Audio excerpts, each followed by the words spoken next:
I was going to somehow figure out a way to take this outside because it's so nice. Yeah. But I keep falling back on, oh, it's winter, like it's coming, it's going to start raining. Like by the time I move it outside and figure out how to do it, it's not going to be worth it. Exactly. And then there's a day like today. I'm like, I should have just put it outside. I know. That's all right. It'll make us really enjoy it afterward. Yes. Yeah, to leave this dark room and then you go out and you're Plus, like, it's like too hot right now outside. It's like the 3 o'clock time, you know. Yeah, it'd be a little rough. We'd be out there sweating. Exactly. Like, okay, we need Who wants to do that? Yeah. Yeah. And so we were talking about the podcast and starting with humble beginnings. Yeah.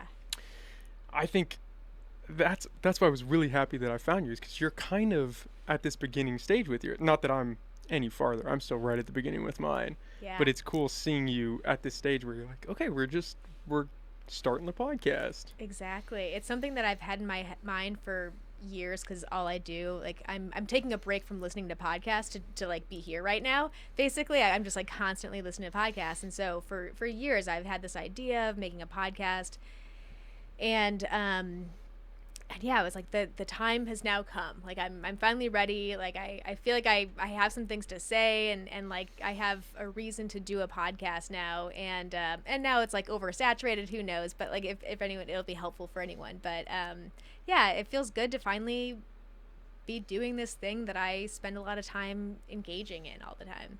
Well, like you said, you actually have something to say. I mean, I'm over here just spitballing 90% of the time, but you actually have real stuff to say. You can add to the conversation. Well, yeah. Right? In theory. But you are extremely qualified. I mean, if anybody's going to speak about cannabis research, I can't think of anybody better. Yeah, I'm one of, and this is one of those things I've had to like really work on in myself, is like, all right, I'm like one of 50 people who knows as much as I know about this, that like, this is actually kind of a rare thing that people know about. And so, yeah, I actually kind of do know some things, and I can feel okay with that. Why did you want to go down cannabis research? So we should start off. Yeah. You are a professor at Cal Poly, Cal Poly Humboldt, HSU, for those of us who have been around for a little bit. And you do research with cannabis and exercise, which is fantastic, I think. I was very excited that you do that. Me too. But why?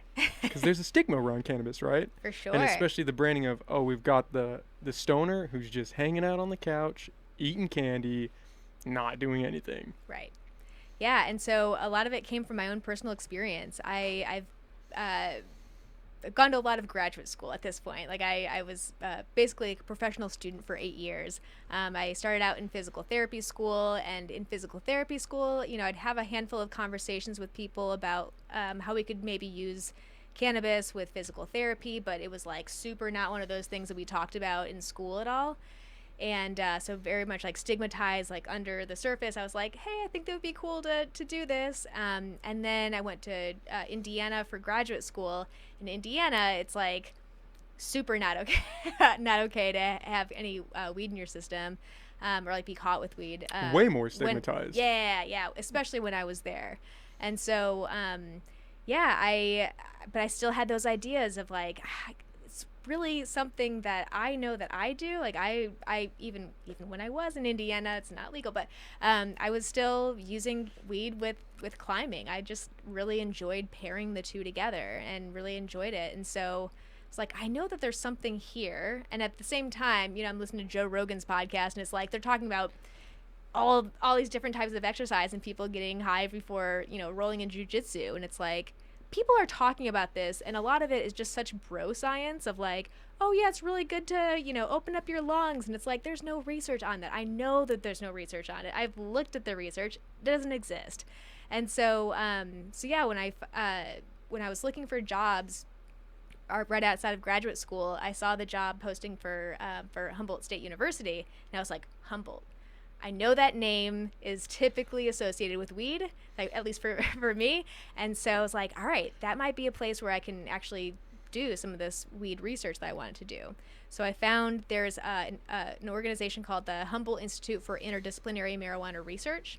It's a group of professors at Cal Poly Humboldt now who all do research related to cannabis. So we have professors in sociology and business, economics, like all across campus. And so it was, as soon as I started my job there, within the first month, I was like, all right, who do I need to contact? I contacted people from sociology and psychology and was like, all right, I want to do cannabis and exercise research.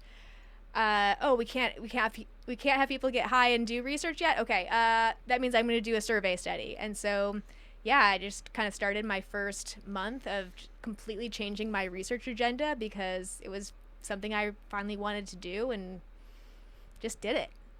So when you were going to school, this was in your graduate pursuit that you started thinking, okay, cannabis would be interesting. Yeah. I'm using cannabis, especially with rock climbing and jiu-jitsu as well, right? Yeah. Those are the standard two where we're going to smoke a little weed and we're going to go do this. Right. And so that kind of, it's funny that the branding for Humboldt reaches all the way out there. Oh, totally. Because everybody hears Humboldt and it's like, oh yeah, 420 weed, you guys have the best weed. Emerald Triangle, right? I learned that in college. I learned that in Washington State in college. It was like, oh, this weed's from Humboldt. Like that meant something. Carried some weight to it. Yeah, for sure. Yeah. Were you at that point just using it for climbing, or were you using it for recovery purposes? Just like life. Yeah. You know, it's just like in college. I'm just like I'm realizing now, looking at the research, that I'm kind of an outlier in terms of like use. It's like I'm a daily cannabis user and like maybe even a couple times a day. And so, you know, talking about that stigma, it's like we typically think about people being lazy and like not motivated. It's like I've gotten 3 graduate degrees being a daily cannabis user. And so like I knew that wasn't true about cannabis users. And yeah, so I was really excited to be able to start investigating this other world. And again, that's why I say you're the perfect person to talk about it. Yeah. Is because somebody says, oh yeah, stoners aren't worth anything. They just sit on their ass. Right. And you turn around and say, I've got 3 degrees. I've got 2 doctorates and a master's. What are we talking about here? Do you want me to show you some research? 'Cause exactly. that's what I'm doing. Although I might be biased, though. I might be, you know, kind of biased towards finding the good things about cannabis and exercise and trying to stay away from more of the negative things. But I'm trying to keep an open mind. But I think it's important in that for the longest time, all you had was the negatives. For sure. Reefer madness. Yeah. If you smoke weed, you're going to start, you know, living on the street trying to get crack. Yep. That's how it goes. Totally. It's a gateway drug. Yep. And that's all you got. And I'm sure, I've never been to Indiana, but I have been here, and even here there was the stigma of if you smoke weed, you're going to go down this path, and it's not going to be good for you. Right. You're not going to amount to anything. Right. Your life is going to be in the toilet. This is drug use. Right. Yeah, and the way that I've kind of described it to people over time is like life is awesome. You know, it's like it's like bad analogy, but you know, like the Bellagio in Las Vegas. In Las Vegas, yeah. Yeah, like the fountains outside, and it's just like, oh, like those are so beautiful in and of themselves. And then it's like synced to music, and it's like, well, that's even more amazing. And so it's like, yeah, life is awesome already as is, and then weed just makes it like a little bit more awesome. How did you find cannabis? Ooh, good question. It wasn't until the end of my freshman year of college, honestly, because I'm from the Midwest, and so I definitely had that, like, no, I'm not going to do drugs kind of thing. And so I waited until, like, the end of my freshman year of college. I'd seen people, you know, smoke weed in college. You've been around it. Yeah, only in college. And then I was home for the summer in between my freshman and sophomore year, and some of my friends from home had started smoking weed while they were in college, and so I felt safe with them. And yeah, and then when I went back to school, I would just start smoking weed with some friends here and there, and then finally got to the point where I was like, okay, I think I'm gonna like buy some of my own weed and not just like rely on other people. And then, you know, from there it's been a regular thing in my life. Now, is your family, do they smoke weed? It's been a process. So when I was in college, my brother was in high school, and my parents found weed in his room, and they sent him to Narcotics Anonymous. Wow. Yep. For weed. His sponsor told him that he needs to replace that by smoking cigarettes instead, because that's better than doing drugs. Oh, how funny is that? Right. Yeah. So my brother smoke some cigarettes. I'm gonna help you get your life on track. Here's a pack of Camels. Exactly. And so yeah, that was kind of the understanding in my household, and then I think my parents caught me with weed at some point, and that was like, you know, really a passive aggressive conversation at one point. And then at one point my brother and I realized that we were both smoking weed, and we actually got along really well when we smoked weed together. And then finally we were at Thanksgiving one year, and we were drinking all together, and I've learned now drinking around my family is like not a good time for any of us.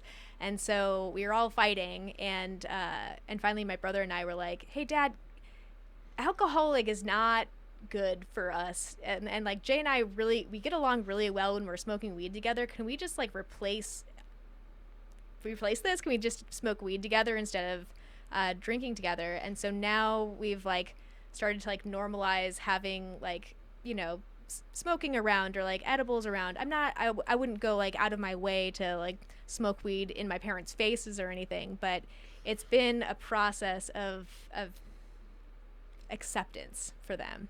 I would imagine a long process. Yeah, and I mean I'm still processing it too. I think that because I'm building my name and like, you know, reputation, my scholarly reputation around cannabis and exercise, my parents are seeing that as like, okay, well at least she's not, you know, out there just like selling drugs, like she's, you know, doing research on this. And so yeah, it's been a process, and it's still evolving. I don't know if my mom is still fully accepting of me talking about cannabis as much as I do, but yeah, it's been a positive trajectory.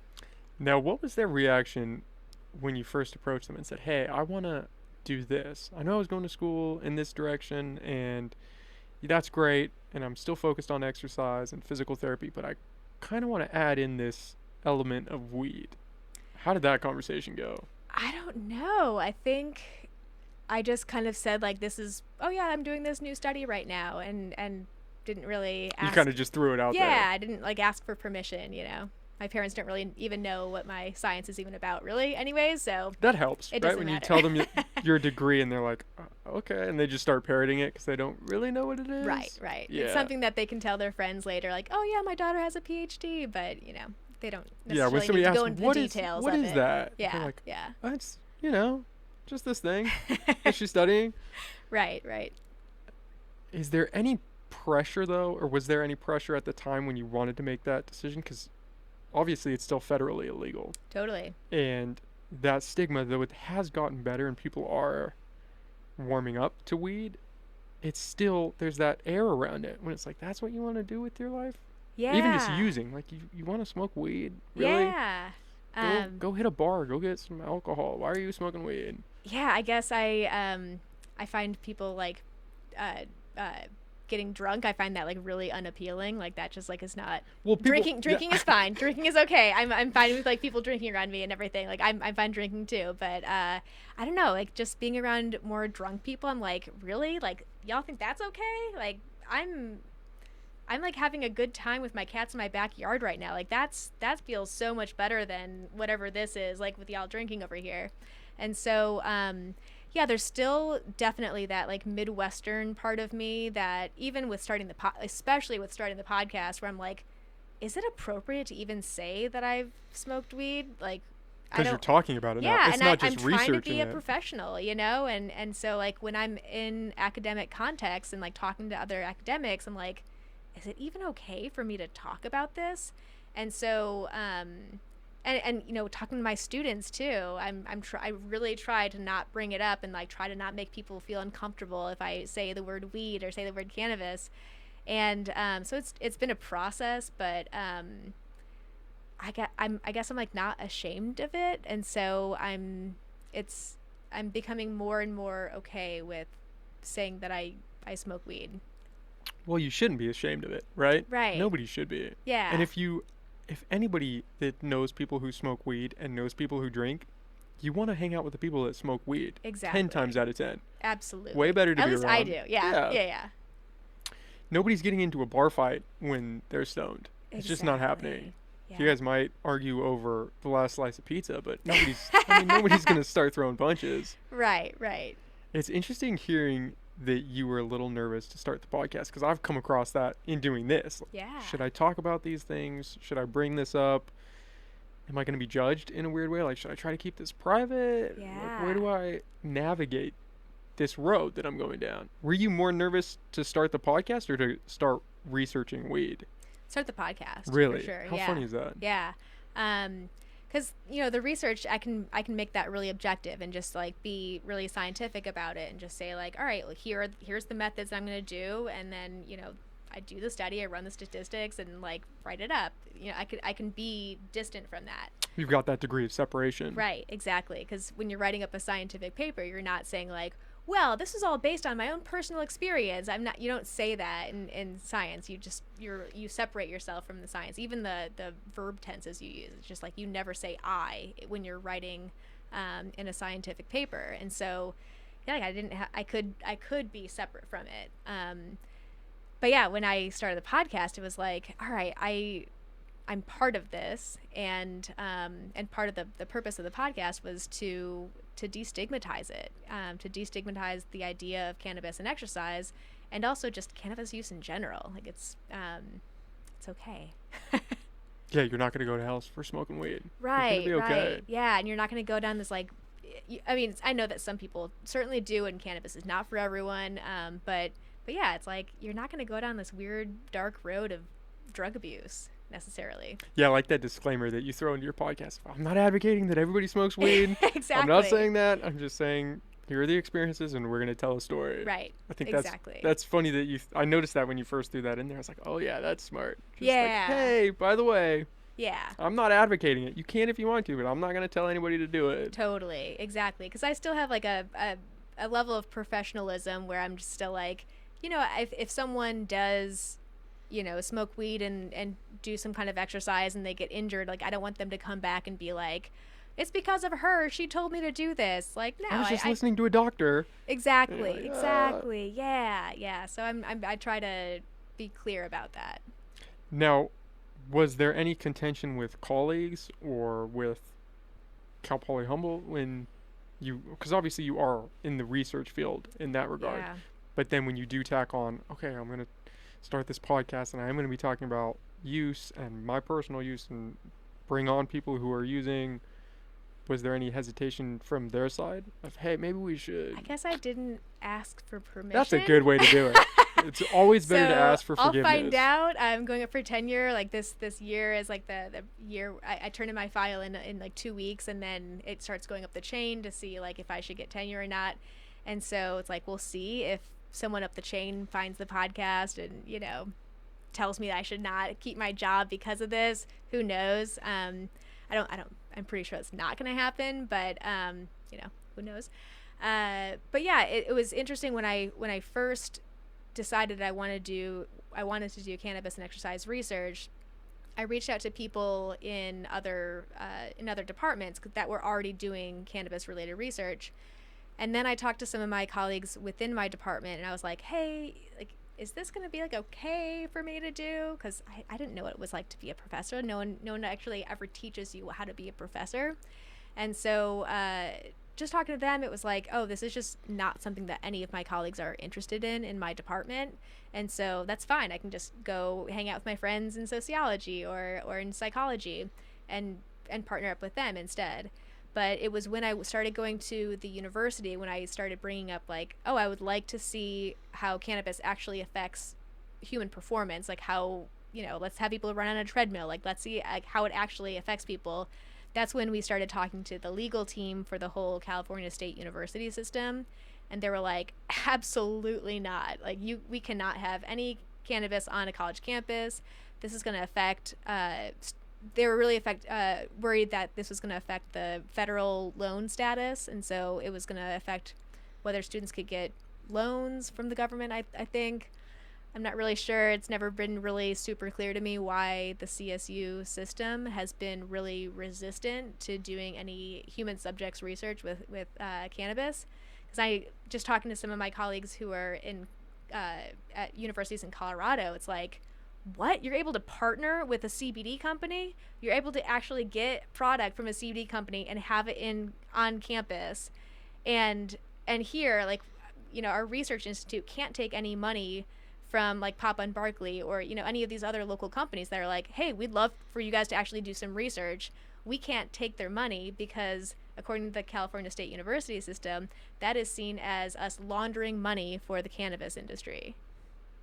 So it's been a really tough battle to try to figure out how to actually do the human subjects research, but I'm seeing more opportunities around to be able to get around some of the legal problems. How do they expect you to do the research here? Just through a survey, or? Yeah, so I've only done survey research right now. Yeah. How much does that suck? Like, I just want to there's so much weed around here. Can't we just exactly bring it onto campus in a controlled setting? Yeah, I mean, I always think about like there's so much research I could just do like in a weekend, like just garage research that I can just do. Like, all right, let's throw like bean bags towards a target. How accurate are you when you're high versus when you're not? Like, it's not a hard study to do. Like, you can do so much easy research, and there's like a ton of things to account for when you're doing like all this cannabis research, because cannabis is very complicated and it has so many different variables, and so it's like, gosh, it's worthwhile to investigate all of these things, and so yeah, I'm hopeful that with the survey research that's going to help guide what we end up doing with the human subjects research. Have you noticed it? I mean, has it gotten any easier trying to get the ball rolling towards actual hard research involving weed, or is there still that brick wall of we're gonna lose funding? There's a little bit of that brick wall still, but I've been really hopeful because of how people have gotten around some of these legal restrictions in Colorado.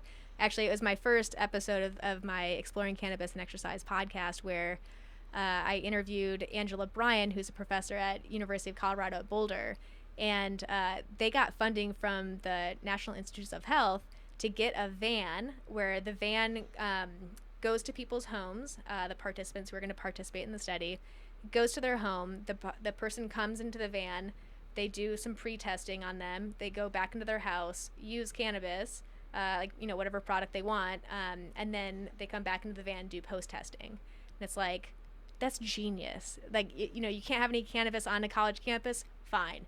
What a workaround. We can go to them. Yeah. And so now with more of these smoke lounges around that are available, the Papa and Barkley Social, and then the like High Tides, I think, whatever that one is in Eureka now. Yeah. Yeah, like there's like another indoor place, and so it's like, all right, y'all are licensed to do this. I would just have to ask and see like, hey, can I have people there do an exercise protocol with me, or whatever it is. And so I think that might be the way to get around it right now. Well, that seems like a great idea, right? Because then it's not on campus. I mean, are you even involved at that point? You're just showing up to this place. Right. I'm just going to observe, maybe bring something to have people play with so I can see how they're performing. Right. I mean, you still have to go through like IRB, you still have to get it approved, make sure it's like ethical and everything. But but it's not the same as bringing them into a classroom and saying, okay, exactly, you're going to smoke weed, you're going to have this one joint, and then we're going to run some tests. Right. Do you think that will pan out? I hope so. Yeah. Well, it's weird that Colorado is way more friendly to it. I know. And California's still. Exactly. Yeah, and it might be one of those California State University versus the UC system kind of things. Like, I think that people who are in the University of the UC system are able to do it more so than CSU. They have a little more leeway. Maybe. I'm not sure. Or I would be interested in private schools as well. Totally. I have no idea. The oversight's not really there in the same way. Right, that you're depending on the federal government. Yeah, good point. Yeah, no idea.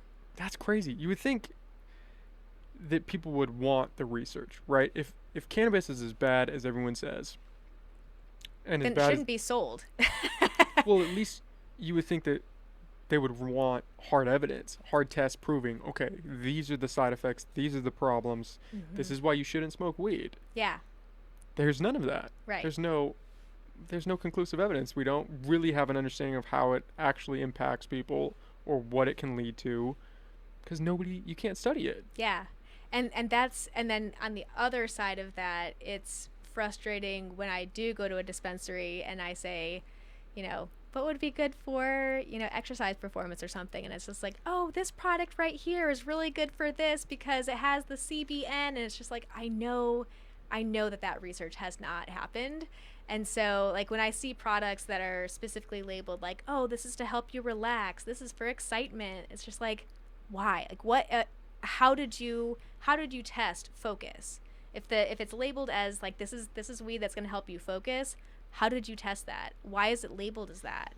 And so I get frustrated when I see like the people who think that they know what they're talking about because they've heard it from that someone bro else. Science thing that bro science thing, yeah. Exactly. And it's like, trust me, I've looked at all the research on this and it doesn't exist. And so it's just like, listen, guys, this is not real. That's the big thing, right? Is you ask anybody who smokes weed, okay, what's a good strain for this, or what? Yeah. If I want to go for a run, what should I be smoking? And Yep. everybody has an answer. Oh, you Everyone want has an this answer. strain, especially with CBN. It's newer on my radar. Me too. But it's popped up in sleep, right? That is that's the big one everyone is promoting. Oh, if you want to go to sleep, it's not CBD, it's not THC. Well, it is THC, but it's with the CBN. Right. You want a high dose of CBN, and that's really you're gonna fall right asleep. Yeah. It's better than melatonin. Right. It's like, maybe. I don't Where's know. the research on that? Yeah, can you show me a paper? Exactly. I don't know. I haven't looked at the sleep research in like a year, but I don't think it's out there. Yeah. And I don't know where CBN came from. That just popped up on my radar a couple weeks ago. Right. It's like there's another. What is CBN now? Oh, Where did that come from? all these different cannabinoids. Yeah, there's like over 100 in weed or whatever. So when you're performing these surveys that you are doing, what does that entail? Is it just a question and answer of their own experience, and you're trying to correlate to something, or? Yeah. And so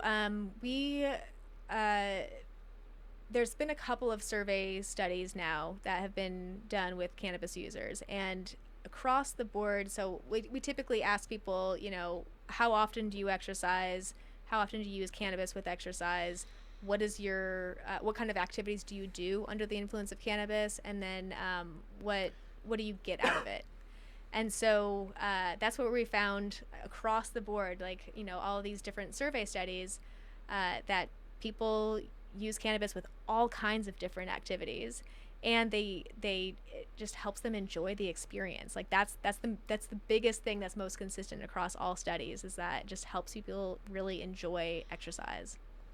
Now, in terms of physical therapy specifically, is that also just an enjoyment thing?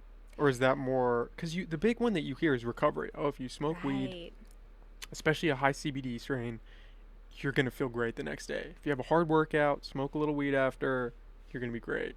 Right. And Is that true? Does that track? I'm still, that hasn't been a line of research that I've really gone down, but from what I've heard, and one of the podcast episodes is with someone named Johnny Lozano. He has done some of this survey research as well, but he's also done some of the cellular research where you look at actually inflammatory biomarkers in your blood and urine. And so with that, he's like, actually, cannabis users have like higher levels of inflammation, actually.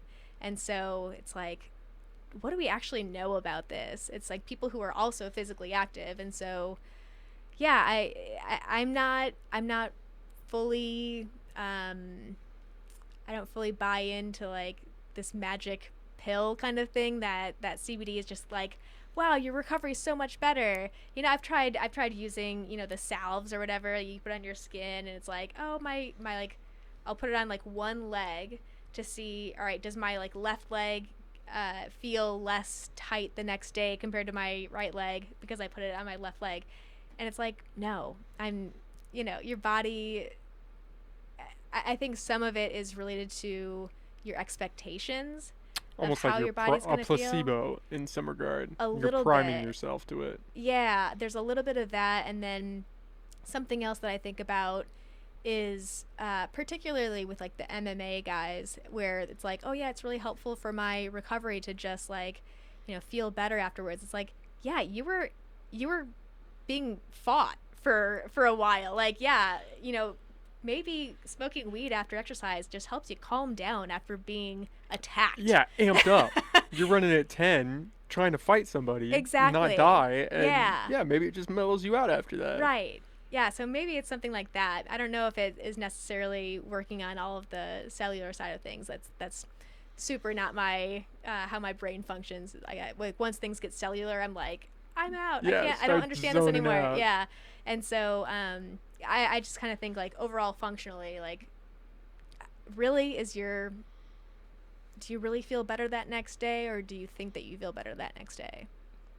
Well, it's interesting that the inflammation markers were actually increased. I had not Yeah. heard that before. That Yeah. seems odd. I would not have guessed that. Well, and I guess even just the term inflammation, it's one of those things that I feel like people have talked about a lot more lately, where it's like, oh yeah, gluten makes me, it's like inflammatory, and it's like, what does that mean? Like when you say, oh, I've definitely noticed have less inflammation. It's like, how, what does that mean? Like, do you see swelling in areas and like now there's less swelling, or is it like a feeling in your body? Like I guess I haven't experienced that myself, so I'm having a hard time really understanding when people say it's really good for inflammation, because I don't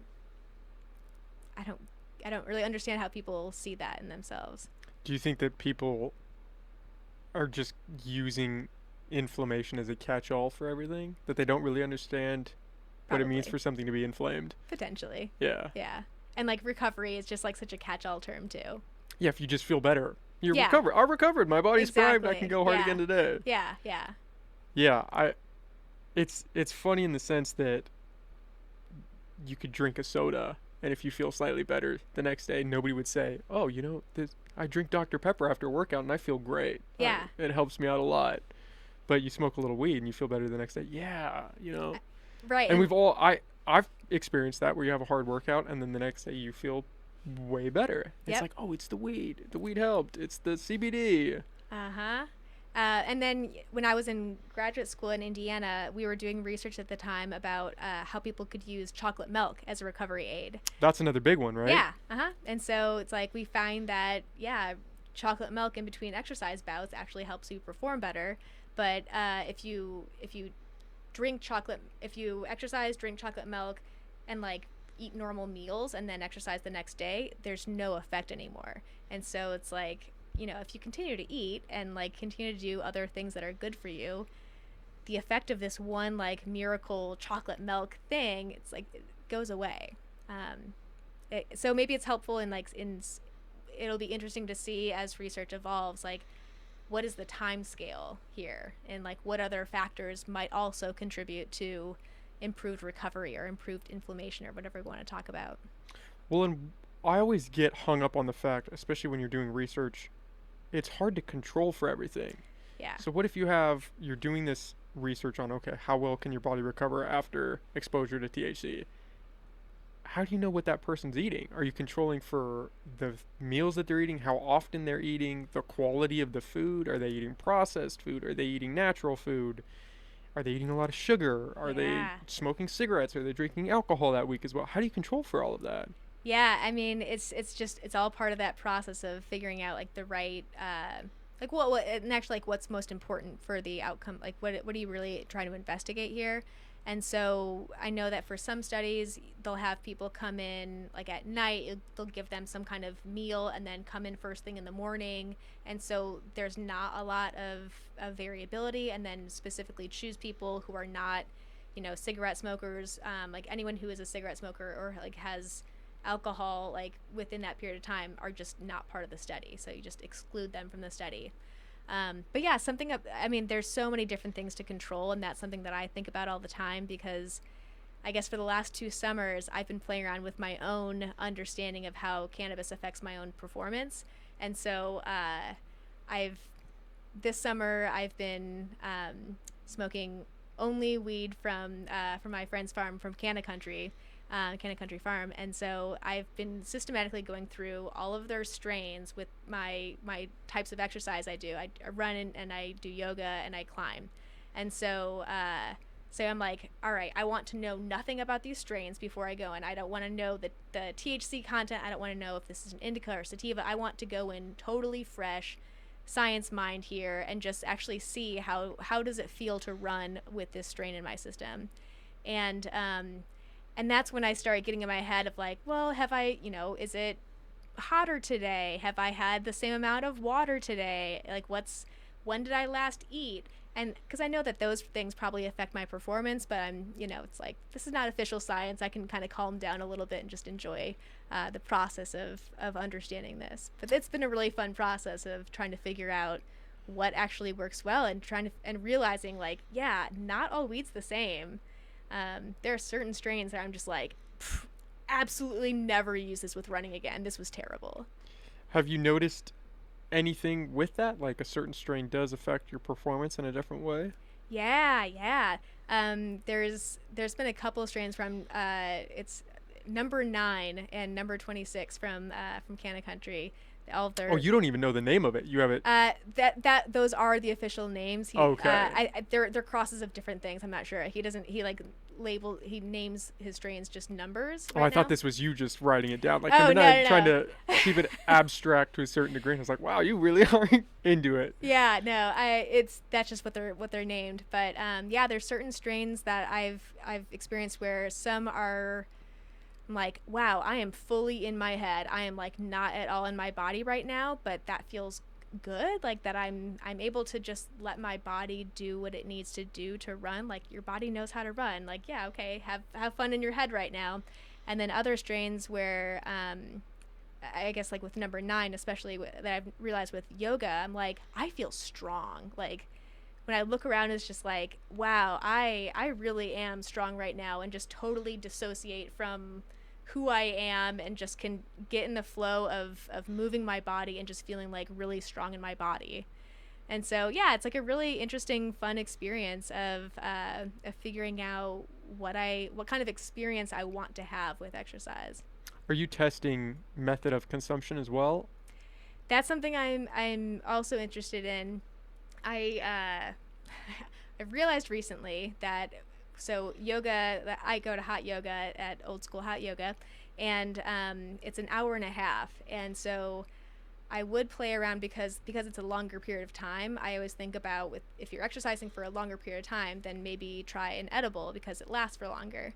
And so I would take an edible before, like a half an hour before yoga, so it would kick in like while I'm already in the flow of yoga, and then smoke like in my car right before I walk in the door. And so I still feel like the effects of the smoking right away, and then it slowly turns into the edible high. And I'm realizing now, like, I actually don't like that edible high that I get in the middle of it. I would actually rather, let myself just enjoy the smoking aspect of it.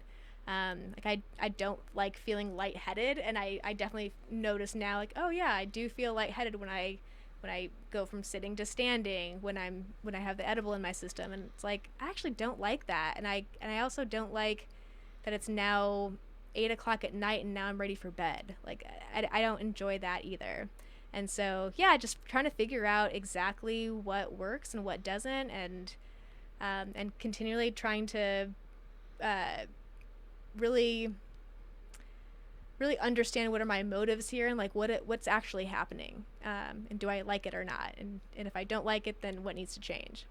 Now, do you get anxious when you smoke weed or anything like that? Do you get paranoid? No. It doesn't hit you at all?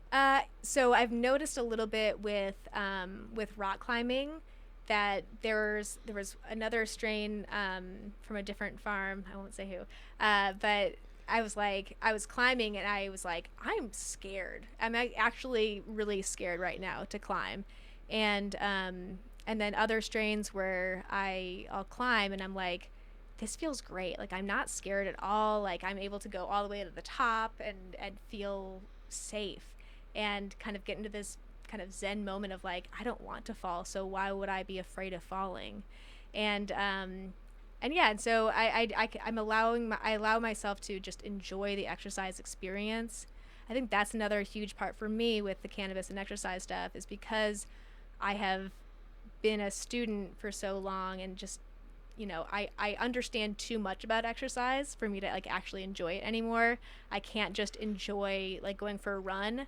And so for a long time, I have to start the app to to see what my time is, and like just get so hung up on like data. What does the research say about this? What should my respiratory rate be? What should my heart rate be? And just, it made me not really enjoy exercise. And so smoking and exercising for me now, it allows me to just enjoy it and to not, it's like when I go into climbing gym, I'm not there to like go climb the hardest things anymore. Like that doesn't matter as much to me. I still, like, sometimes I do go in and I'm like, I'm feeling good, I'm gonna climb hard today, this is awesome. But other days I'm like, I'm not feeling it today, I just kind of want to like fuck around on, sorry, no, you can cuss. Okay, yeah, yeah. You're good. It's like sometimes I just like want to like feel what it would feel like to hang from this kind of rock and like not enjoy the experience. Yeah, just enjoying it. Because it's really easy for me to get in my head about like, well, what are the biomechanics of what's happening right now? It's like, I don't need to have that be part of exercise all the time. That's funny. It's almost, you're too ingrained in it. You've been a part of it for too long. You know too much, in a sense, that the enjoyment factor just kind of gets sidelined. Right. Are you worried about that happening with cannabis, or it does that job of pulling you back out and kind of grounding you? I think, I mean, maybe it will happen with me, but right now I'm just still in this like awe and wonder phase of it. And all these different research ideas are just so interesting to me that I hope it doesn't turn into that. I think like the academic writing part has definitely made that like not as fun as it could be. But even like spending time out on some of my friends' farms, it's like the ergonomics that they're going, that the stresses that they're putting on their bodies, it's like that's worth investigating because that's fascinating. And so I'm just kind of, I always like thinking about research ideas, and then to be able to like have cannabis be part of that is really fun and really exciting for me. It's just a matter of doing all those studies that I now have ideas for. The idea of rock climbing high freaks me out. Just thinking about that, but I'm not a climber. I want to get into it. I think it would be cool. I've done, the basic where you're attached at the waist to one of those automatic levers. Oh, yeah. So you can't really you're not going crazy. Yeah. And it was fun, but the idea of doing that stone would freak me out a little bit. Right. I would just fall. And that's okay. Yeah. Yeah. But that's part of it, right? Right. But do you have that moment where you feel like I'm too in my head because of the weed? Absolutely. Yeah. There's and that's what I've realized with certain strains, that there are some strains that do freak me out, and there's other strains where I'm like, this is awesome. Like this feels so cool. But yeah, like with kind of back to that my go-to statement of like, cannabis is not for everyone. Like don't use it if it's not for you.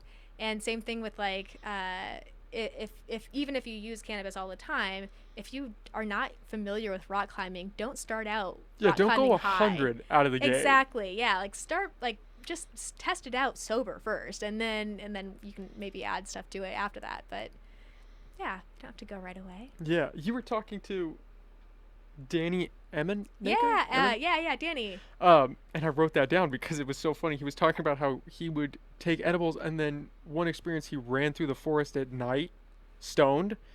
And I was like, why would you want to do that? Why would that be a fun thing to do? Go run through the dark in a forest stoned. I would just find a tree and I'd be sitting there crying.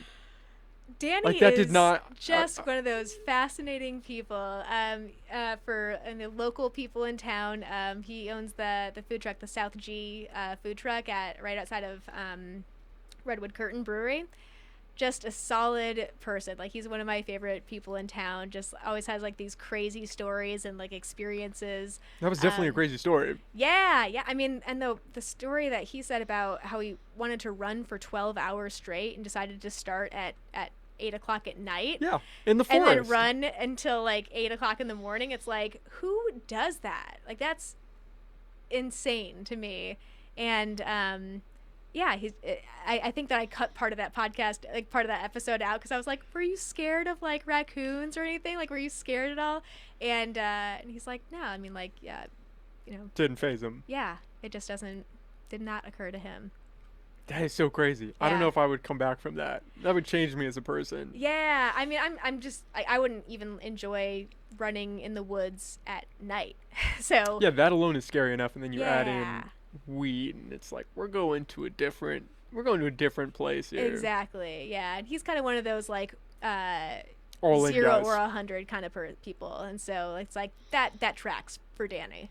Is that pretty common? Have you noticed amongst runners? I've never heard of runners using weed before. Is that pretty common? Yeah, it's like a thing that especially in the ultra running community. Really, ultra marathons. Yeah. And it's during, or is it that a recovery thing as well? I've kind of heard all of the above. Yeah, because and I think he talked about it a little bit in the episode with him, because I'm asking like, how long do you guys run, like when you're running these ultra races, like these 50 100 milers, like how long does that actually take? He's like, yeah, like 12 hours, you know, it takes a long time.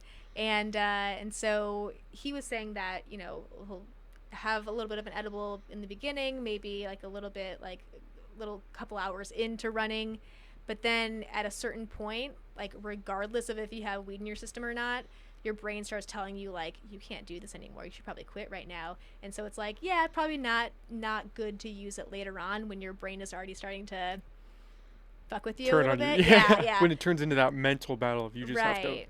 go to a dark place Yeah. and push through. Right. I had not heard that with running. Yeah. Is that, see, but then you'd have to wonder, man, does that help in some regard? That has to help performance, right? Wouldn't it? Wouldn't it in some way? That's what I think too. If everybody is using it, if there's this recurring theme of people that are doing these crazy, because ultra marathons are ridiculous. They're insane. Yeah. And there's one, I think it's the Bigfoot 240 or Bigfoot 200, and it's like 200 miles. And you just run that continuously. Yep.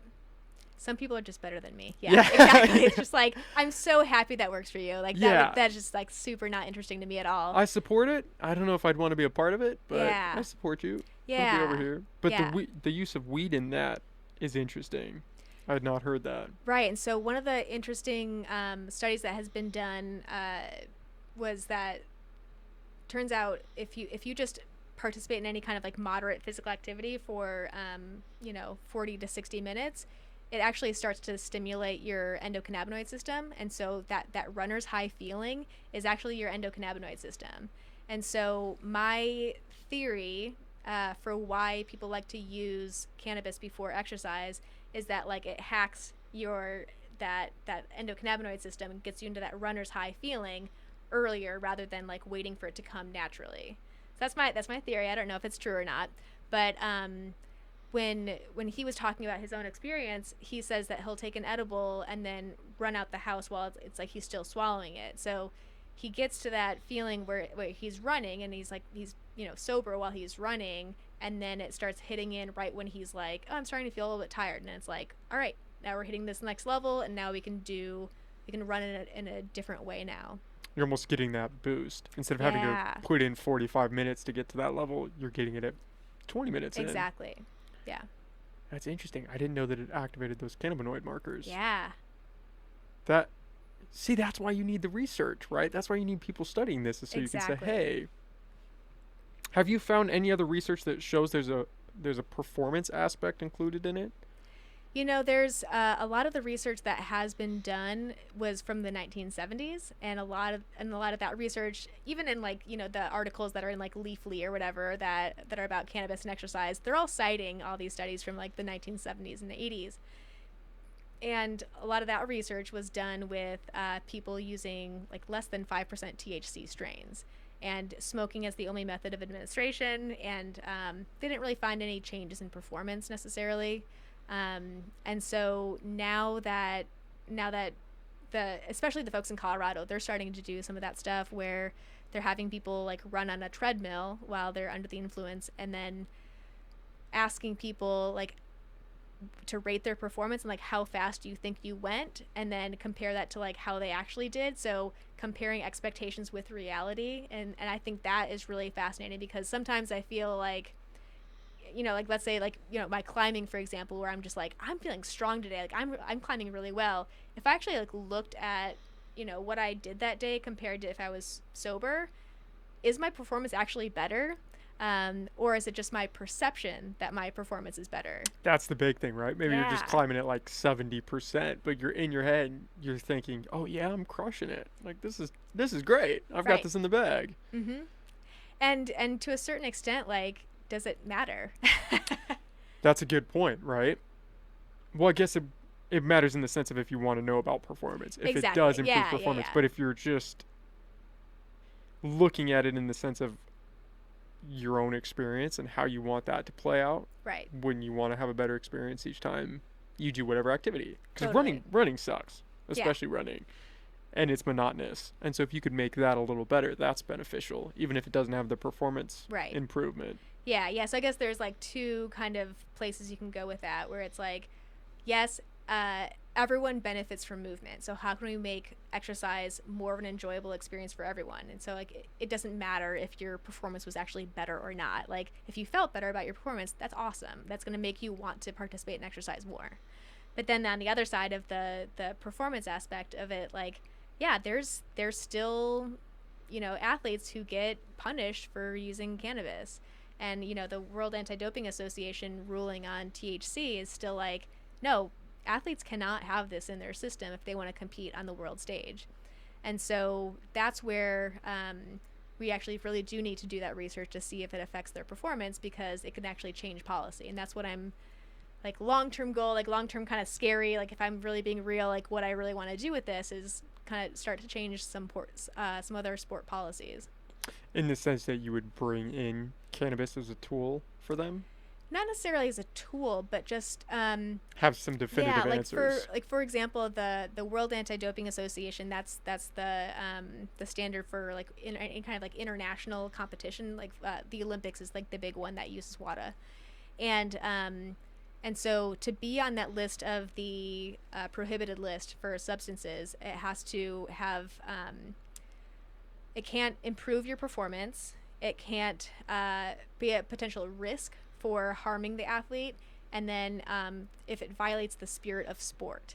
So those are the three criteria. If any substance meets two of those, then it's on that prohibited list. And so right now, CBD is not on that list. They've taken CBD off that list, but THC is still on there because they say, oh, it can help you relax, and that's why it can help your performance. Or it helps you sleep, and that's why it can help your performance. It could potentially decrease your reaction time, so that's why it might harm your performance or be a harm for the athlete, or like the psychological harm potentially for people not having good experiences with cannabis. Again, cannabis is not for everyone, and then the fact that it's illegal in most countries that's the reason why it violates the spirit of sport. And so yeah, it's like when you look at that statement, it's based on a paper that was written in 2011 before people started really investigating this further. And so yeah, like, let's see if it actually does change performance, and if it does harm the athlete, or if it doesn't harm the athlete, then yeah, we need to change the policy. Well, it's interesting in the distinctions that we draw, right? Because you can take certain painkillers and things like that, and that's allowed. That's fine. Mm-hmm. I was listening to a podcast, we were talking about Joe Rogan. I was listening to him talk to Aaron Rodgers, and he was talking about how players were using, I think it was Percocets, mid-game. Yeah. And that was just okay. Mm-hmm. But if you smoke a little weed after a game, you're out. Yep. And that's changing. And I've been really hopeful to see some of the bigger organizations changing their policies, like Major League Baseball and NFL. They've changed their guidelines around cannabis use in their athletes. And the interesting one that's gone the other direction, though, is surfing, where I just learned this recently that surfers were actually like a huge reason why weed made it around the world, because they would they're like the original drug smugglers. They'd bring their weed like in their surfboards and like go to different countries and go surf, and then sell their weed to like make money to be able to survive this endless summer lifestyle. Oh, how funny is that? Right? I know, it's so interesting. But now, because surfing is going to be in the Olympics now, now there's more and more surfing competitions that are testing for cannabis now. And so that's the one sport where it's now gone the other direction, where it's now like we have to be really serious about not letting our surfers smoke weed anymore. Just changing that whole dynamic of surfing. Which is interesting in the sense that that's almost the opposite of what surfing is. When you think of a surfer, you think of a laid-back guy, it's just having fun, enjoying life. Mm-hmm. And now you've got this structure because of the Olympics. Yeah. Yep. Do you remember when Michael Phelps smoked weed and that scandal dropped and it was like the world was on fire? Absolutely. I mean, he lost a lot of money from that, like huge sponsorship deals. And as a swimmer, like professional swimmers, like they don't make money. Like high level elite swimmers, they have a really hard time actually surviving as like an elite swimmer. And so for Michael Phelps to have lost that amount of money that's a big deal.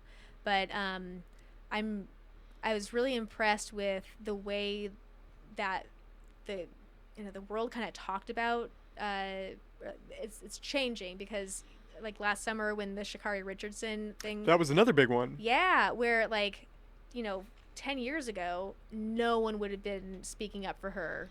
10 years ago it's like, yeah, I know that she was still, demonized in some cases, but like there was so much more support around like, no, let her run, like we need to change these policies.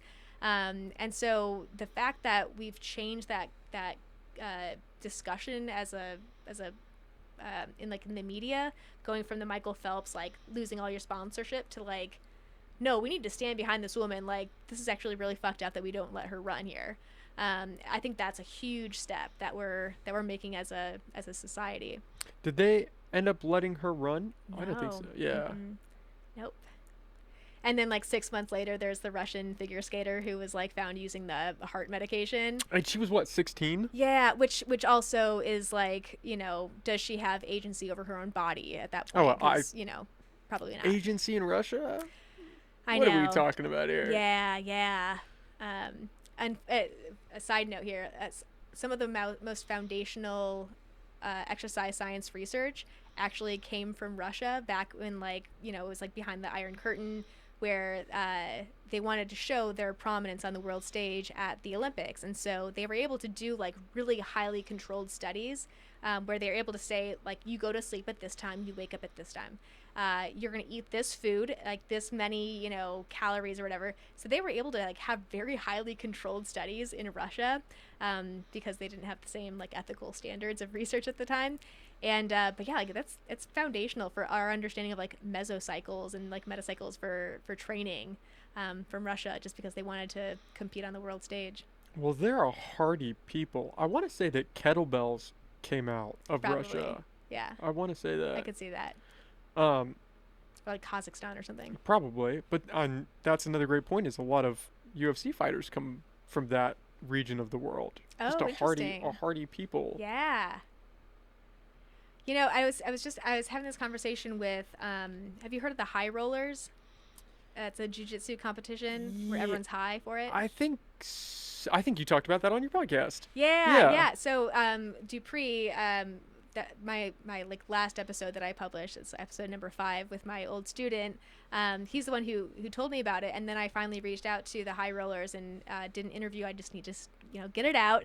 But yeah, I was asking about that. I'm like, jiu-jitsu seems like one of those things where like, yeah, maybe I am biased by the whole Joe Rogan thing talking about jiu-jitsu and weed, but like, is this really as pervasive as I think it is in this sport? And he was like, there's like 2 types of people who are compete in jiu-jitsu all the time. It's like a lot of them are like, yeah, they're stoners and they're fine with exercising with weed in their system, and then the other group is like military and police. And so it's like we have that completely other perception of cannabis use from the same, and so now they're able to like roll together and start to change that stigma, like even within that population. So they have these competitions now where it's called it's like police versus stoners, or like, I think that's like really a cool way to conceptualize it as well, to start to break down the stigma with like the people who can get you in trouble. Well, yeah, I mean, think about how many people are locked away even now Yeah. for having an ounce of weed. It's Not even trying to sell the weed, just having an ounce. exactly. Yeah. Locked up for 15 years, locked up for life. Right. And it's easy to feel like, God, like what am I even doing here? And like this like silly thing that I'm doing about like cannabis and exercise. Like people are in prison right now for like just having cannabis. Like I should probably be focusing my attention on like helping them get out of prison and like changing policy related to the legality of cannabis as a general thing, rather than like sport policy. But you know, you can do it. We can. Does that ever trip you out where when maybe you're just smoking a joint and you think, yeah, this is great, and then you realize, oh wait, this shit is still illegal federally? Do you ever have that moment of like, what is happening in the world right now? You know, I haven't had that as much since I've lived in Humboldt. I think It's a different world here. it's a You're here, different especially world I can imagine here. from the Midwest, but if you go anywhere outside, I mean, especially Humboldt, there's just the culture here is different, and Yep. you leave there and it's a culture shock. Yeah, when I first moved here, again, I came directly from Indiana, and so like every day just kind of smelling weed in the air just every single day was like, this is profound already. And then my first time like going out to the bar and someone's like rolling a joint at the bar, and I was just like, what is happening right now? This is okay? Like, oh my gosh, like this seems so wrong. There's a police right there. Like, oh my gosh. And it's like, yeah, no one cares. Like, the police doesn't care that you're smoking weed right now. Like, they have other things to deal with. It's like, wow. And so that has like really let me feel okay with just like going for a walk and smoking a joint like while I'm like at the marsh, or like, I don't know, like I try not to like, you know, have weed waft to other people who don't want it around them, but I don't feel as I don't know, I don't feel like I need to hide it Like it's here. self-conscious. Yeah, I'm not as thank you, that's the word. Yeah, like I'm not as self-conscious here. And so uh I don't know what it would be like to go back to the Midwest, because I think that I've now learned like, oh yeah, why would I care about this? And it's like, no, there's still places you should really care to not show that you're smoking weed in front of people. I had that experience one time with alcohol. I was in Vegas for a couple days, and I came back and I went to the bar with a couple friends and I asked them to put it in a styrofoam cup for me, and they just laughed. They were like, "Where are you from?" And I was like, Yeah. "Oh wait, we're not in Vegas anymore." Yep. But it's just you adapt so quickly to a way of Exactly. life, Yeah. and then you go somewhere where that is not acceptable or that's not legal or whatever the case may be, and there's that barrier of, oh shit, this is you cross this imaginary line and now you can't do what you did. Exactly. And it's so arbitrary. Yep. It's just this imaginary thing. Yep. We're going to drop these lines. That's why I understand why people were upset with Biden when he came out and spoke. Who was that girl? Brittany Griner? Mm-hmm.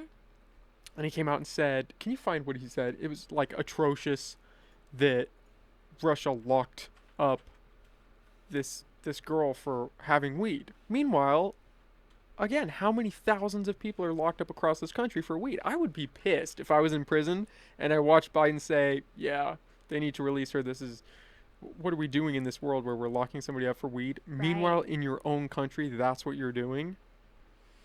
Yep. And still not making any moves to legalize it nationwide. And could do it with a stroke of a pen. Yep. Yep. That's all it would take. It's ridiculous. It seems not ignorant, but it seems ridiculous that there's this stance where some states, it's legalized, some states it's not. The federal government kind of just takes this weird back seat, but they can enforce if they want to. They can Mm-hmm. still rate if they want to. Yeah, even with doing the survey research, like when you do a study, people have to sign an informed consent before they participate in the study to say like, I'm actually consenting to participate in this, and I understand that if I want to drop out at any time, I can. And typically, you know, you have to keep the informed consent, the signed thing from the participant for X number of years. And but with the survey, because the way it was explained to me was that technically the federal government could come in and seize all of the names of the people who've consented to this research and could arrest all of these people because they have said that they use cannabis with exercise. So therefore we have to do a different type of informed consent that doesn't include an actual signature from people, because there's still this like weird federal you might get raided kind of thing. That is so crazy. And so Right? you have to protect the people in your research Yeah. because federal government might come knocking. That is Exactly. so crazy. I had not heard that before. Right? Yeah. Wow. This is what Biden said. Today, American citizen Brittany Griner received a prison sentence that is one more reminder of what the world already knew. Russia is wrongfully detaining Brittany. It's unacceptable, and I call on Russia to release her immediately so she can be with her wife, loved ones, friends, and teammates. My administration will continue to work tirelessly and pursue every possible avenue to bring Brittany and Paul Whelan. I'm not sure who Paul Whelan is. I think it's another person who's incarcerated. Locked away over there. Yeah. Paul Whelan home safely as soon as possible. How crazy is that? How crazy is that? Yep. Well, and it's also crazy if you think about it just like on a larger scale. Like, why is she competing in Russia anyways? It's because women in the WNBA are paid so little compared to men in the NBA, and so in order to survive, and make it financially, yeah, they do have to work overseas for half the year, and so it's like kind of screwed up that we live in America where we're not paying our female athletes reasonable wages so that they are forced to go to another country and continue to compete. I think there's some misunderstanding with that though, because nobody watches the WNBA. That's the problem. Like, I mean, more people are. More people are, but compared to the NBA, it's minuscule. I think the NBA actually subsidizes the WNBA because there's nobody watches. Yeah, and that's, It sucks. That's part of the problem. Yeah, exactly. It exactly. sucks, but I think people like to point out and say, oh, there's this unequal pay situation, but nobody's watching. It's the problem. If you like compare that to soccer, like no one's watching men's soccer, like in America, but nobody in America, but in the world, for sure. It's huge. Yeah, but I think that's the biggest sport in the world is soccer. It is, yeah. But nobody's watching the WNBA. They should be, people should be crying out, hey, watch the WNBA so these people can get paid more. Totally, yeah. But nobody says that. And I think that it does take NBA players who have shown interest in WNBA. Like, I know that Kobe Bryant, before he passed away, like, he was always going to like WNBA games and like, because he saw it as a future for his daughter too. And so, uplift it, promote it. We need to have more men actually stand up to be in favor of, seeing the value of women participating in sport too. Do you watch any sports? Not much. Yeah, I don't watch any. I watch the UFC. I'll catch that. Yeah. My big thing is I was a swimmer growing up, and so I really enjoy. Closer or what? Oh, we're still working out all the kinks. Okay. All right, cool. Yeah, nice. Yeah, I grew up as a swimmer, and so I really liked the Summer Olympics because it was finally the one time every 4 years that people actually liked the sport that I was in. And so, but, the Olympics are really problematic in a lot of different ways. And so I still have to come to grips with the reality that, the Olympics are exploitative and problematic in a lot of different ways. But that's the one thing that I'm like, I have to acknowledge that there's problems with it, but I do enjoy the Olympics. The fact that they don't get paid and yet they're making billions off of the advertising and those television networks for broadcasting it, and they're not getting any money. Yeah. And then they have to pay taxes on their medals.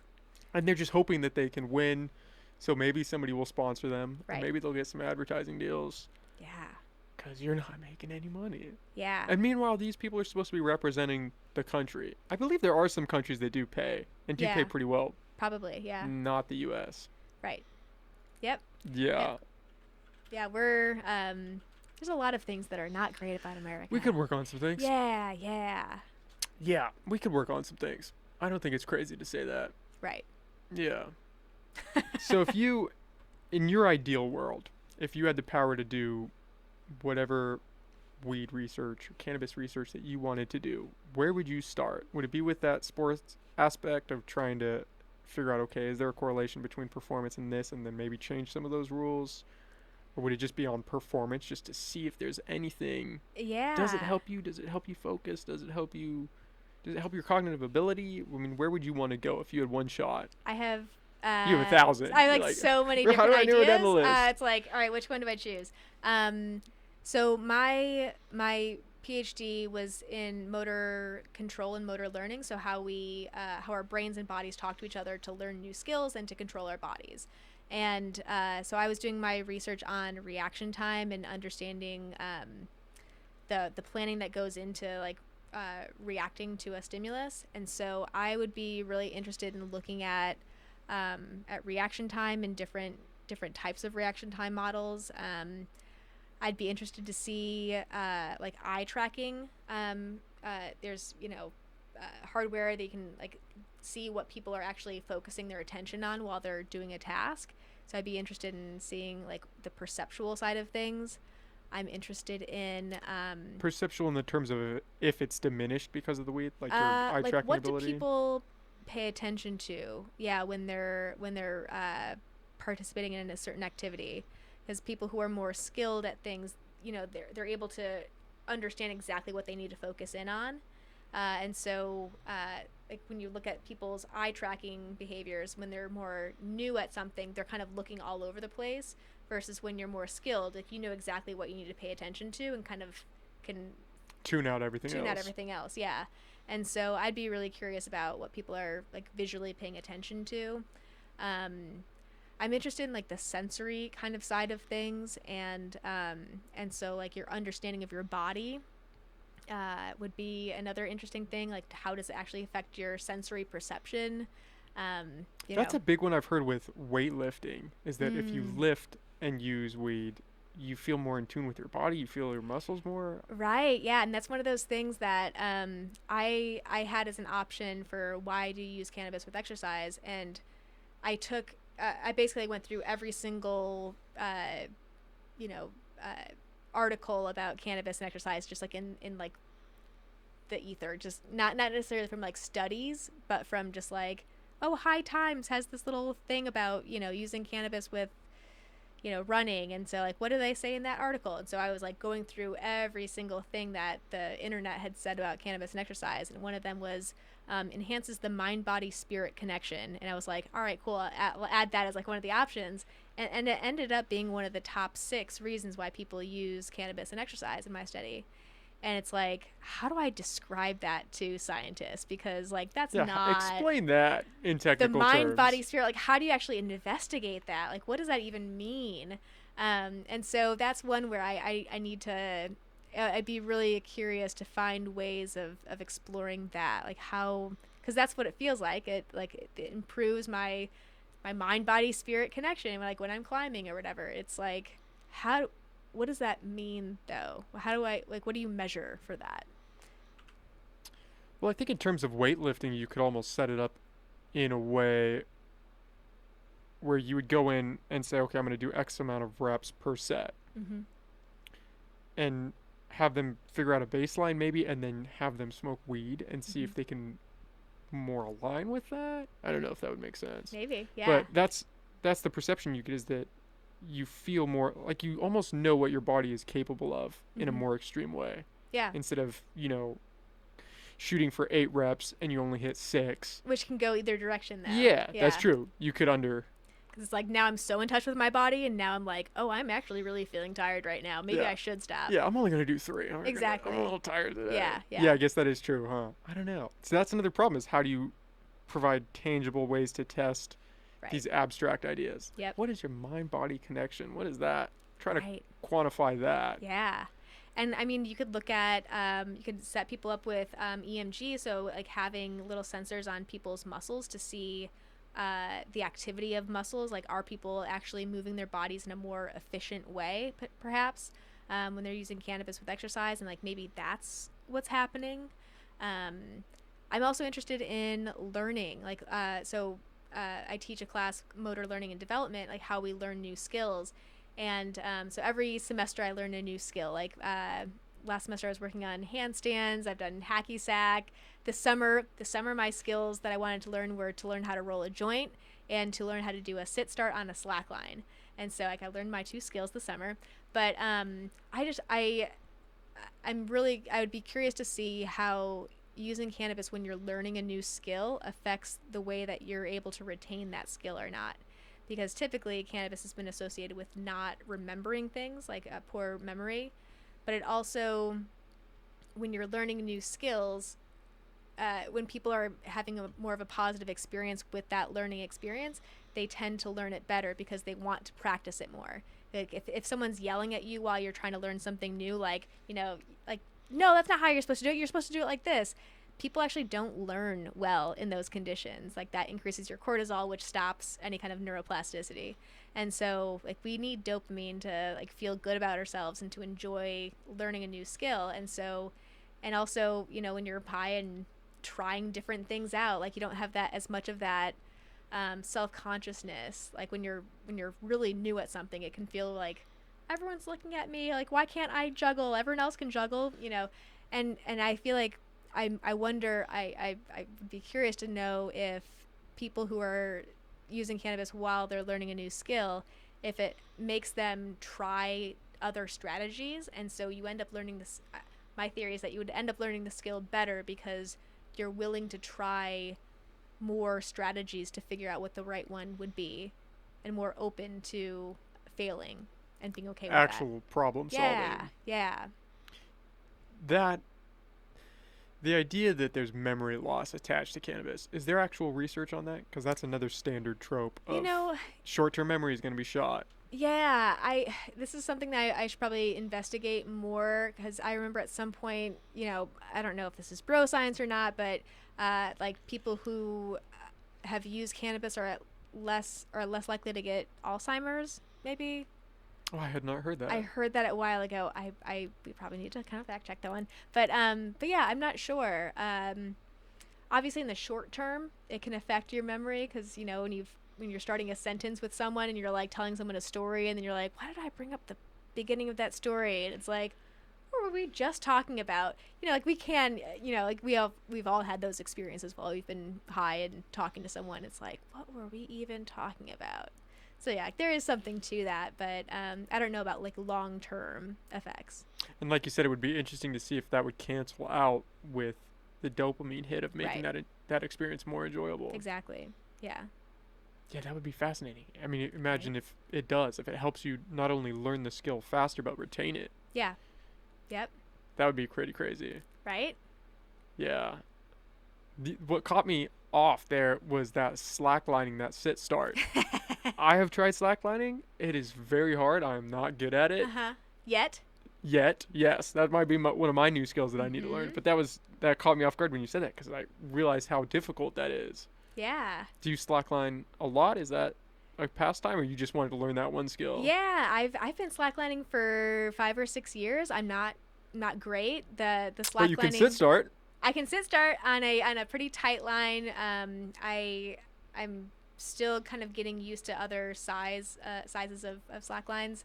The Humboldt slackliner community here in town is just amazing. They're so positive, and they don't care if you're good or bad. They're just kind of like, oh, you want to give it a try? Come on over. Let's give it a try. And like, oh, you just fell. Oh, that's okay. Like, they all kind of like cheer when each other fall. It's such a really open, like, loving kind of community, and it's been like a fun to like be one of the worst people there, honestly. But they're just, like, still so nice, and still like, yeah, come on over. Let's go slackline. Yeah, and just being they've been really patient with saying, like, oh, have you tried this? Have you tried this? And yeah, they're like a really great community here. A lot of cannabis use? Less than you'd think. Really? I think sometimes. All of my skills got together in, like, one conversation the other day, where I rolled a joint before I went to. They do Slack Sunday at the climbing gym here in town, and so they set up the slack lines in the climbing gym, and it's a really great place because you're less afraid to fall when you're, because they've got the padded flooring. Yeah. Versus landing on the ground with, like, sticks on the ground and stuff. And so, yeah, I was whenever I go to Slack Sunday, I'll kind of roll a joint, and whoever's there and wants to smoke with me can join. And not a lot of people do want to join. They're kind of like, no, I'm here to slackline. I'm good. But my friend the other day, when I handed him the joint that I rolled, he was like, this joint is rolled like someone who actually, like, smokes weed. Like, this is not just like, oh, look, you rolled a joint. It's like, dang, you rolled a joint, you know? And so I was like, yeah, I'm like really proud of myself that I'm now. It's a hard thing to do. It is. Yeah, I learned from the best this summer. I learned from like all the old school growers this summer that kind of walked me through like, how do you actually roll a joint? So that's funny. I would have thought it would be pretty attached to that community. That and rock climbing are like my go-tos. Right, and I think that with rock climbing, I think rock climbing can be similar to jiu-jitsu as well, where it's like, yeah, there might be that stigma, but there's a huge sect of people in rock climbing that are like ultra Christian and like, you know, super straight edge, like don't drink and all that. And so yeah, like there's like a certain amount of people in both of those communities that are like straight edge and it's like not part of their thing. Yeah, you're always going to find that in any group, right? You're always going to find those people that are just about whatever they're doing. Yeah. They don't partake in any of the extra stuff. Right. Yeah, and so I mean, like when you're out with slackliners, yeah, there's probably going to be some weed around, but not everyone's like, that's not the priority there. And then again, how much of that is because we're in Humboldt County? Yeah, right? exactly. You always have to factor that in. Totally. Is it part of the community, or are we just in Humboldt? Where do we draw the line there? Right.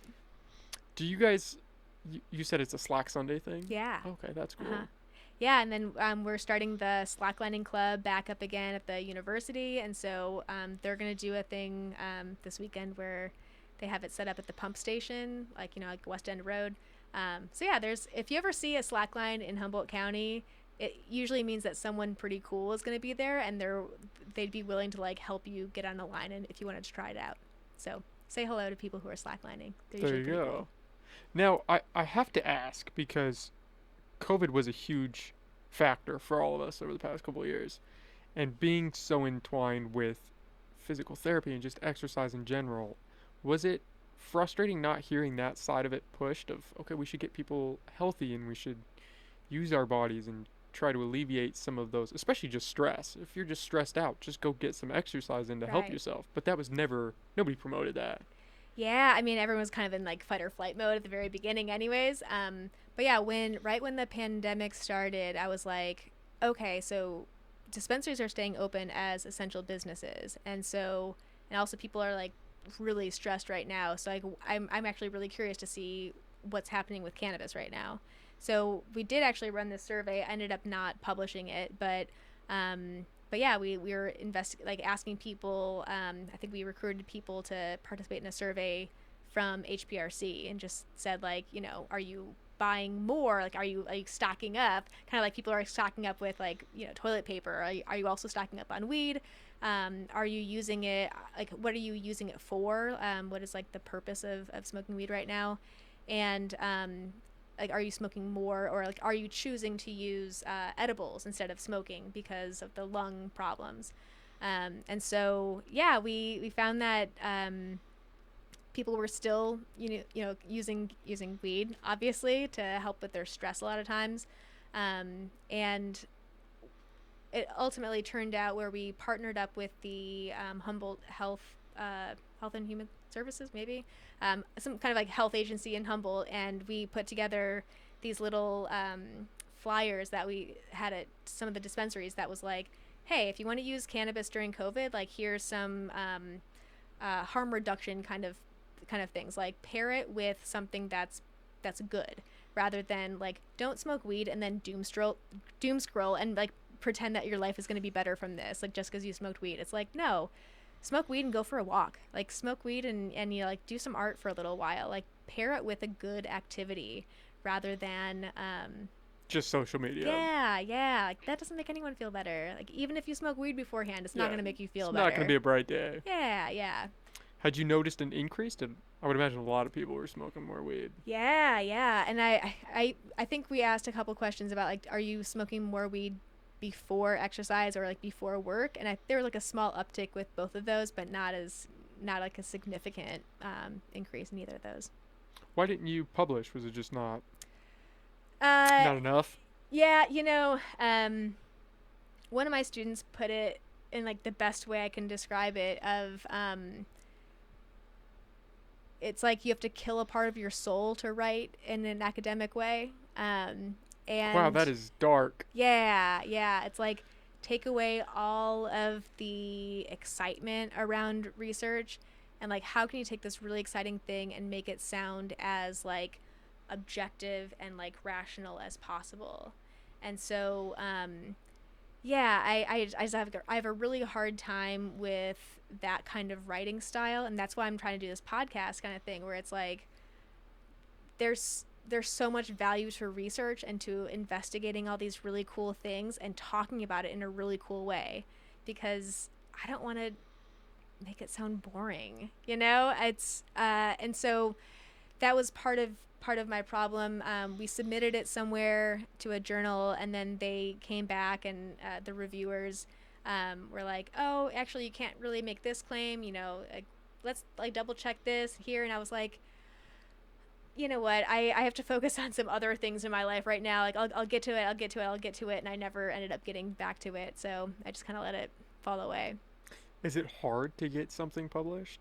Is it like has really been for rigorous? me. I don't know. Like maybe I'm just like maybe I just like wasn't trained well as a student, and that part of it could be related to like sexism and that I've experienced like in academia. But yeah, I think so. When I wanted to publish that my cannabis and exercise survey, I started that survey in the fall of 2017, finished data collection in fall of 2018, was working with a graduate student to like write it up for publication. It was like not ready for publication for like another year. Like I still have to do like the other parts of my job, so I was like focusing on other things. Finally submitted it to one journal. They were like, no, this is a survey, we're not going to publish this. Okay, fine. Send it to another place. Yeah, this is kind of outside the scope of our journal as well. So I sent it to another place, and then had to go through like the review process is that you basically say, all right, here's what the article is about. Here are some ideas of reviewers who are doing something like related to this field. That could be good people to look at this paper to see if this is peer reviewed, and then that process of these 3 reviewers who are looking at your work, going through everything, and then so I had to go back and forth with them for like 3 times, and like each of those times it's like 2 or 3 months where it goes by, and it's just like another year has now passed. And in that period of time, there's been like two or 3 articles that are similar that have been published in the meantime. So now I have to like update all my references to say like, no, this wasn't the first study anymore. This is the 3rd study. But it these just match. Because of that time. Yeah. And so it's been a really frustrating process for me personally to get things published. Well, yeah, especially like you said. I mean, if you can't get it out fast enough, and then somebody else just comes along and can for whatever reason push it through, and then it looks like yours is now dated, and it's like I did this. I've been sitting on it. Yeah, exactly. And that's what I've realized is when I do look at these other surveys, it looks like we all started doing our surveys basically like the same month. We all had these different surveys. None of us knew that anyone else was doing this, and so my initial thought as like a competitive scientist person is like, hell, like this asshole, like, they don't know what they're talking about. Like my study is going to be so much better than this one. And so that was my initial, like, not good response. And then my second thought is like, oh, this person was like on the same wavelength as me. They're probably going to be pretty cool. And the more I've actually reached out to people who are doing cannabis and exercise research, the more I'm realizing like, oh, it's not cutthroat. Academia can be really cutthroat sometimes, but the more I've reached out to them, it's like, these people are awesome. Like, they've all been really kind and really collegial, and I really like these people. And so when Angela Bryan, she was the one who published the first survey about cannabis and exercise, when I saw that was published, I reached out to her and said, hey, congratulations, I'm working on another thing right now. Like, you got there first, but like, this is awesome. Like, I'm really glad that you got this out. And just through me reaching out to her, she's now gotten me in contact. Like, whenever a journalist reaches out to her, then they're like, oh, do you have anyone else who might be a good person to interview? She always sends my name in. Like, there was a conference where she was asked to be the keynote speaker for it, and she's like, I'm going to be busy at this other conference. You should ask Whitney Ogle for it. It's like, that's awesome. That's you know? huge. Yeah, it's I mean, I'm so grateful. And so yeah, I have a colleague down at CSU San Marcos right now, and he and I are organizing a group of other people who are doing cannabis and exercise research.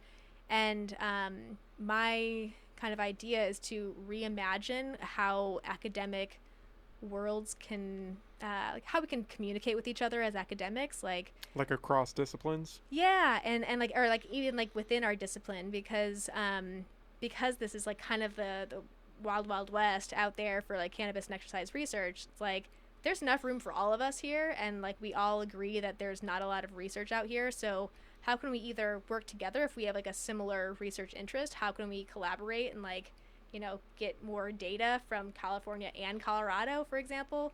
Or like, okay, so I know that these people over here are doing stuff related to inflammation. Cool, that means I can go over here and do my reaction time stuff.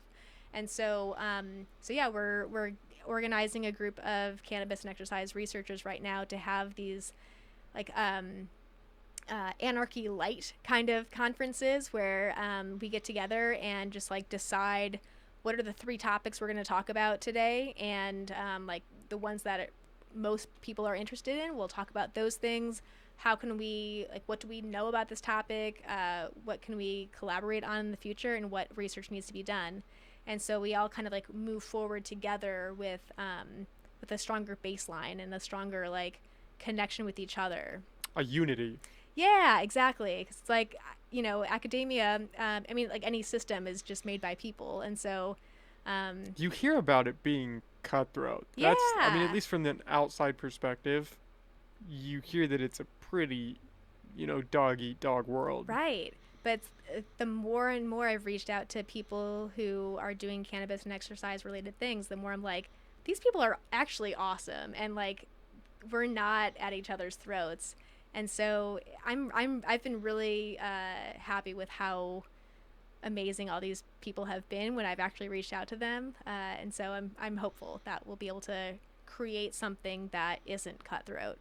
Because we're talking about cannabis and exercise. Yeah, like, I mean, like, it doesn't have to be. It doesn't have to be. Like, we get to, you know, talk about exercise, and we get to talk about cannabis. Like, and you get to smoke weed. Yeah, exactly. Why are we upset? That's right.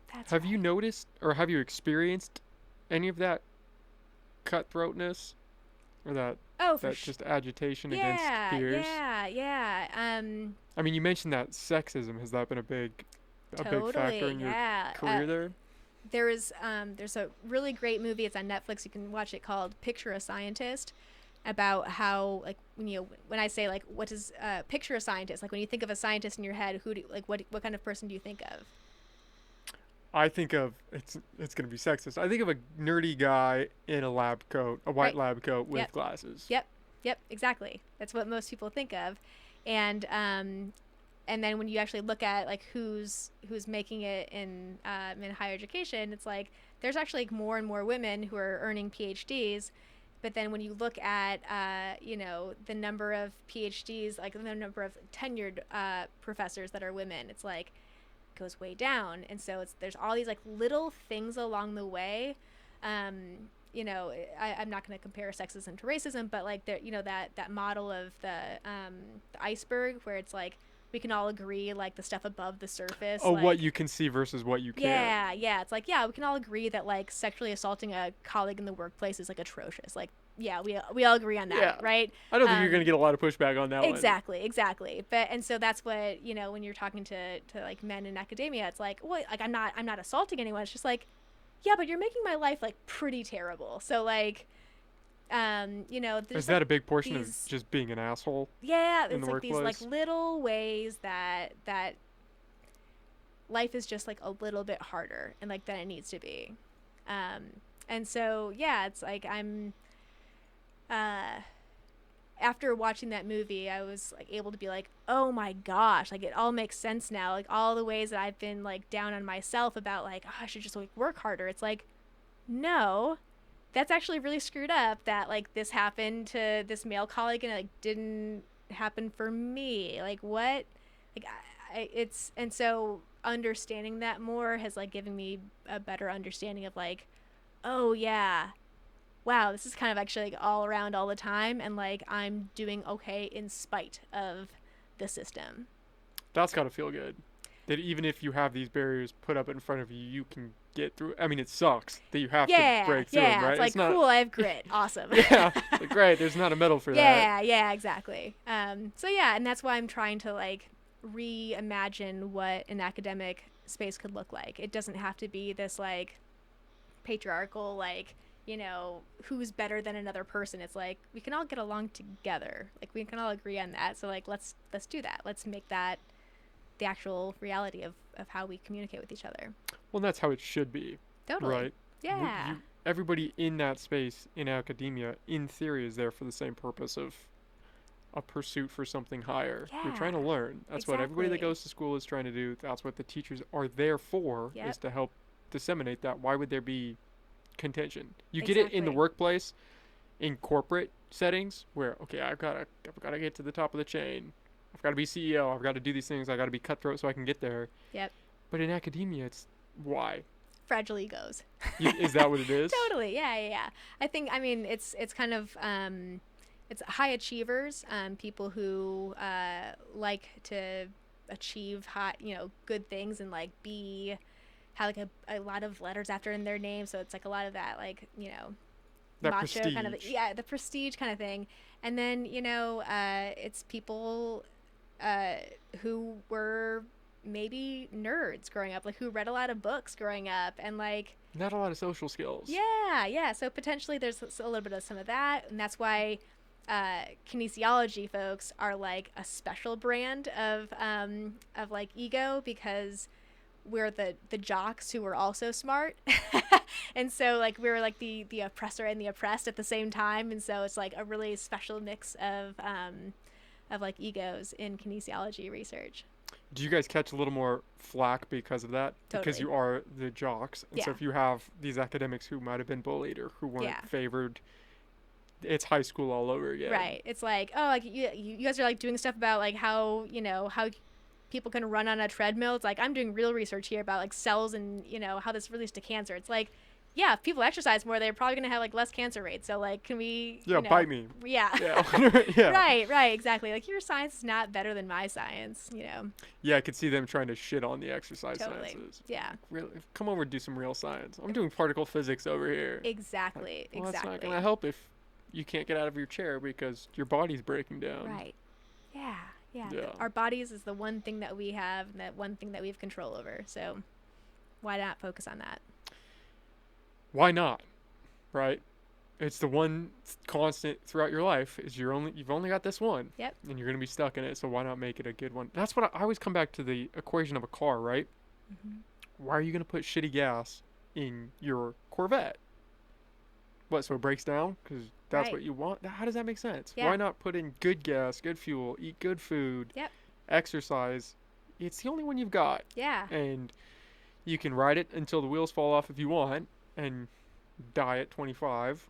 Mm-hmm. Or you could enjoy it and still maintain some level of mobility and functionality and just be healthy. Right. And it feels almost like, not hippy-dippy, but it feels, you know, so simplistic, and yet people brush it aside. Right. And nobody's like, yeah, well, that doesn't matter. I don't need to exercise. I'm gonna be okay. Yeah, and I think some of that is related to who are the messengers around exercise, because, you know, if you look at like these like Instagram or TikTok influencers who are these like, you know, super fit people telling you about how to exercise, it's like, I don't care. I'm not here to get like ripped. Like I just like want to enjoy moving my body. And so I hope that there's going to be more voices and bodies that are out there just being like, yeah, like my body, actually, I just enjoy moving my body in this way. And like, I don't have to look, and like the end goal doesn't have to be to have a shredded body. Like, you know, cause like eating disorders and like exercise disorders, like that can happen on the other end of the spectrum too. It's like people who are super fit are sometimes like pretty unhealthy in some like really big ways too. And so I just like hope that people have just more positive experiences with exercise, and you know, we have to be careful that we're not alienating people by saying like, if you're not, exercising like this much at this rate, then like, fuck you. It's like, no, you're moving your body and that's awesome. Yeah, you don't have to be Mr. Olympia. Totally. You can just get by. You don't need the six pack. Exactly. You can get it. Although Yeah. I have heard that it's to maintain that level of fitness is pretty unhealthy longevity wise. Oh, Like to yeah, be totally. 2% body fat and Yeah. maintain that for months is just ridiculously I mean, hard. can you imagine it's like when you dated someone who's like gone down that rabbit hole of like being like so into their fitness, it's like any meal is just like not enjoyable. Like I don't care about Your macros. You weighing yeah, out your like broccoli. oh my god, like this is like the most boring conversation. Like, oh, we're having chicken and rice and again? you have to take the skin off the chicken. Okay, got it. Like you're healthier than me. Cool.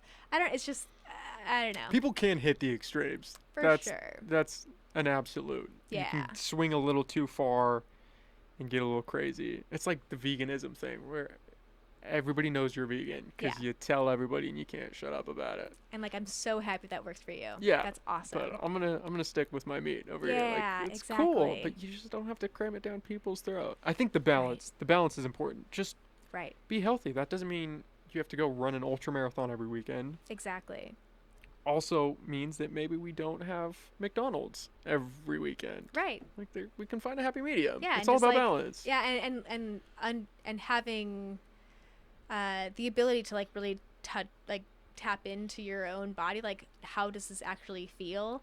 Because I'll go through times where I'm like, yeah, I'll just have cinnamon toast crunch for dinner. Like, I'm okay like eating unhealthy every once in a while. But like when I do wake up from that, it's like, all right, did I actually feel better right now? It's like, not necessarily. I'm not feeling terrible, so like I'm not gonna like beat myself up for this. But it is an interesting trade-off, right? Because yeah.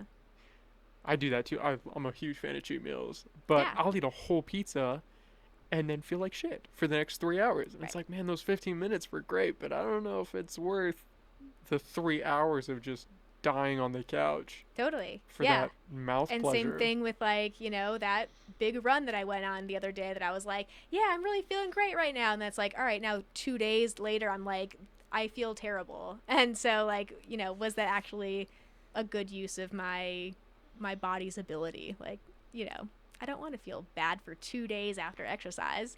And so I don't know, like how can I enjoy exercise and not kill yourself? Yeah, it's like exercise should be like for enjoyment, not for like punishment. Like that's what I think of like with food too. It's like we should eat to enjoy it and to like nourish our bodies, not to be like some kind of way to control everything. Let go. That's where the weed comes in. Yeah, just that's where the weed comes have in. fun. Yeah, exactly. Yeah, and the interesting thing about cannabis and eating is like, typically, people like eat more, but we find that people who use cannabis regularly actually have lower BMIs than people who don't smoke weed. Why do you think that is? I have no idea. Oh, that's interesting. Yeah. Yeah, I don't know. What do you think? I don't know. I mean, I've always been. I'm biased because I don't feel like, I don't really pay attention to the standard trope of who smokes weed, right? Yeah. Those lazy, you're just gonna eat. But that is a big one. That eating one. You're just gonna sit on the couch and you're gonna eat. Maybe it could be that it is changing and that more people are using it in an active way, which is what I kind of suspected. I think a lot of people have been doing that. Yeah. A lot of athletes. They just don't talk about it, Right. Because there's the stigma. Yep. And if you are in that field, why are you going to burn your bridge and say, "Oh yeah, I smoke weed for recovery"? So the only people talking about it are the ones that have nothing to lose, that are sitting on the couch eating and not doing anything. Right. Because why not? I'm not doing anything. Why would I not talk about it? Or you have like the hippy dippy kind of people who are like only eating like vegan food and Yeah. living off the land and like smoking weed. It's just like, yeah, you probably are going to be more fit. Yeah, if you're... just talking about it, because why not? Yeah. But if you're in these positions where you have something to lose and you are achieving things, it makes sense that they would be quieter. Yeah. And that ties back in, again, why I think it's fantastic that you are out here speaking, because you have the qualifications. You clearly are not lazy. I mean, I think anybody that writes a research paper, period, or does any research doesn't fit into that category. Right. And so to have you out here fighting the good fight, so to speak, I think that's incredibly valuable. I think you need more people that say, hey, yeah, this it's not true. You Right. can do these things, and you can smoke weed, and your life's not gonna fall apart. Yeah. You're gonna be okay. Yeah. You can still. If you are a high achieving person, smoking weed's not gonna change that. Right. If you're a lazy person, smoking weed's probably not gonna change that either. You're probably Right. still gonna be lazy. Yeah. But it doesn't have to be smoke weed and become this thing. Right. Yeah. And like I always like to think about weed as like a tool in the toolbox. It's not going to be the thing, the magic bullet that's going to like now magically you can sleep now, and like now magically, you know, you're not going to have inflammation anymore. It's just like, yeah, like it's one thing that you can do, but there's other things you can do that are really good for your health that, you know, it's just one of those things that you can use. It's not going to be the cure for everything. Tool in the toolbox. Yeah. Yeah. Okay, well, Whitney, that was awesome. Yeah. I really enjoyed talking with you. Yeah, me too.